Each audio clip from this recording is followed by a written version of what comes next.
इस जहां में सब कुछ हमेशा रहता नहीं। सुना है कि चोटियों पर बड़ी फिसलन हुआ करती है।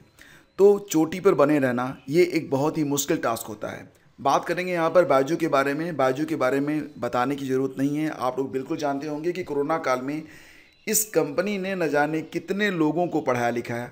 और कभी कभी आपने ये भी देखा होगा कि बड़े बड़े जो सुपरस्टार थे, शाहरुख खान तक जो थे, वो बायजू के लिए जो है ऐड करते थे, प्रचार करते थे। और ये ऐसी कंपनी थी जो एन केन किसी न किसी प्रकार से आप तक पहुंची जाती थी और धीरे धीरे अपना जो कोर्स होता था, जिसे बाद में लोगों ने कहा कि बड़ा ही महंगा कोर्स है, और काफ़ी लोगों ने जैसे वापस करना चाहा तो वापस भी नहीं हुआ। क्योंकि मैं खुद जानता हूँ अपने एक मित्र को, उसने जब इस कोर्स को ख़रीदा था तो 40,000 रुपये फ़ीस थी। कक्षा 2 में उसका बच्चा था और फिर ईएमआई के आधार पर ये कोर्स उसने परचेज़ किया था। लेकिन बाद में उसने चाहा कि सब कुछ बंद हो जाए, मतलब ईएमआई जो चुकाने की स्थिति में नहीं था कोरोना काल में, तो उसने जब उसको बंद करना चाहा तो बंद नहीं हुआ।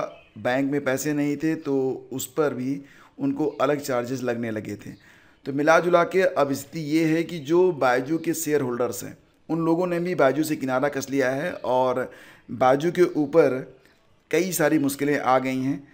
बायजू का नाम किसी परिचय का मोहताज नहीं था, लेकिन आज सबसे बड़ी और दुखद जानकारी कह लीजिए निकल के सामने आ रही है। आपको याद होगा कि मार्च के महीने में बायजू ने सिर्फ बेंगलोर वाले हेडक्वार्टर को छोड़कर पूरे भारत में जितने भी बायजू के ऑफिसेज थे सबको बंद कर दिया था। बड़ी संख्या में कर्मचारियों की छटनी की गई थी और उनको सैलरी वगैरह देने में भी इनके पास पैसे नहीं बचे थे।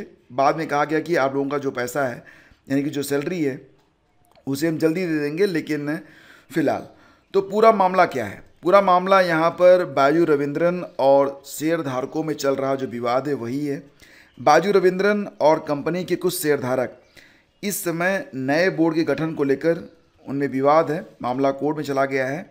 कोर्ट ने राइट इशू से मिले पैसे को फ़िलहाल इस्तेमाल करने पर रोक लगा दी है। कुछ समय पहले शेयरधारकों ने बायजू रविंद्रन और उनके परिवार को बोर्ड से हटाने पर मुहर लगा दी थी और इस मीटिंग को रविंद्रन ने अवैध करार दिया था।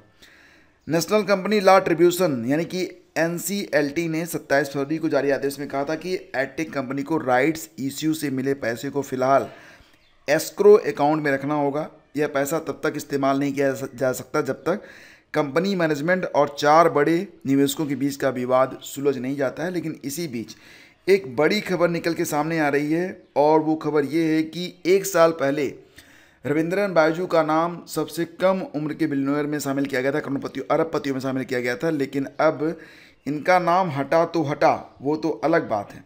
लेकिन यहाँ पर जो सबसे बड़ी समस्या सामने आ रही वो ये है कि अब इनके पास कोई भी पैसा नहीं बचा है। बायजू के रविंद्रन अर्श से फर्श पर हैं।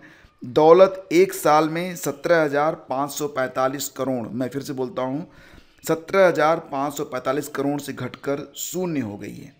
तो कंपनी पर बहुत ही बड़ा वित्तीय संकट है और अब एडटेक स्टार्टअप बायजू के सह संस्थापक बायजू रविंद्रन अरबपति नहीं रहे। लर्निंग ऐप के जरिए शिक्षा जगत में क्रांति लाने वाले रविंद्रन अब अर्श से फर्श पर पहुंच गए हैं। उनकी नेटवर्थ महज 1 साल में 17,545 करोड़ रुपए से घटकर शून्य हो गई है। इसके साथ ही फोर्ब्स ने अपनी वैश्विक अरबपतियों की सूची 2024 से उन्हें बाहर कर दिया है। 1 साल पहले फोर्ब्स ने ही रविंद्रन को सबसे युवा भारतीय अरबपति भी बताया था, आपको याद होगा। तो फोर्ब्स के मुताबिक लगातार संकट की वजह से कंपनी के हालात काफ़ी बिगड़ गए हैं और एक समय ऊंची उड़ान भरने वाली एडटेक कंपनी की यह सबसे बड़ी गिरावट भी है। लगातार संकट में रहने के कारण अमेरिकी संपत्ति प्रबंधन कंपनी ब्लैक रॉक ने कंपनी का मूल्यांकन घटाकर $1 अरब कर दिया है। 2022 में ये कितना था? 22 अरब। 2022 में 22 अरब डॉलर से 2024 में ये कंपनी मात्र $1 अरब की बची हुई है। तो नकदी संकट के बीच बायजू ने राइट्स इश्यू पेश किया था। निवेशकों ने कुप्रबंधन का आरोप लगाया। मामला एनसीएलटी में गया, याचिका गई, विवाद और गहरा गया और फिर ये जो पूरी कहानी है ये आपके सामने है।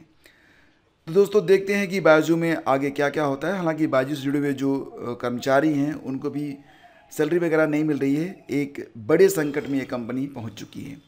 वीडियो को लाइक और शेयर करना बिल्कुल भी मत भूलिएगा। हम मिलेंगे आपसे अगले वीडियो में। Thank you.